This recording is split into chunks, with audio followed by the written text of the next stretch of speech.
I'm Rebecca Degnan from the University of Queensland, and I'm a PhD candidate in molecular plant pathology working on myrtle rust. We have over 2,000 species of Myrtaceae native to Australia, things like eucalypts and lily pillies and paperbark, so a lot of those really iconic Australian trees that we see all around us.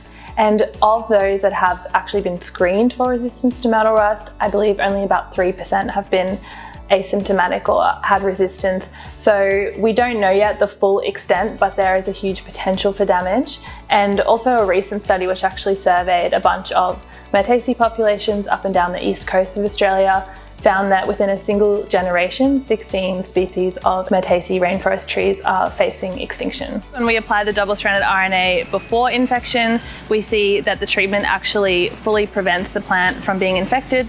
And then more excitingly, when we actually infect the plants and then apply the double-stranded RNA at multiple times post-infection, so we apply it at 24 hours, 6 days and 2 weeks post-infection, we see that 6 weeks later, we actually see a recovery of the plants.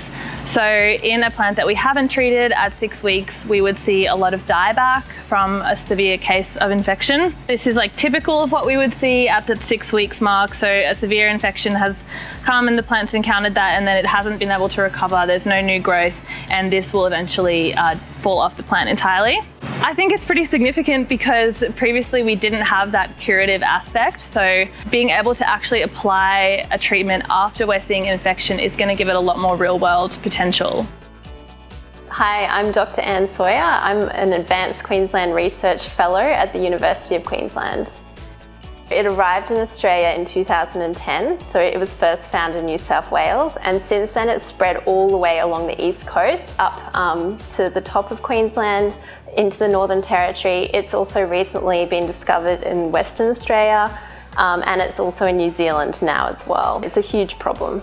Symptoms range from leaf spots through to total death. So yes, it can kill trees and it can kill large old trees.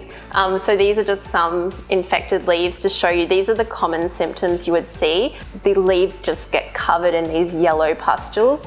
So these are the fungal spores, and they're the spores that spread through the wind and then go and infect another tree. The leaves then will totally die and shrivel up, and it really infects the young leaves. So it's the new growth that's getting infected.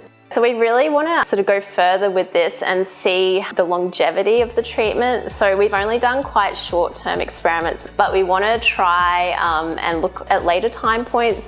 So we want to see whether the plants are still protected from a second infection if we infect them again. And we also want to see whether the RNA can behave systemically. So whether we can spray some leaves, but then if there's new growth that forms, whether that new growth is also protected. We've sort of been contacted by people wanting us to come and test it in their nursery. We've also been contacted just by, gardeners, home gardeners. So people are really interested in it. So it's really, exciting to see the possible impact of this.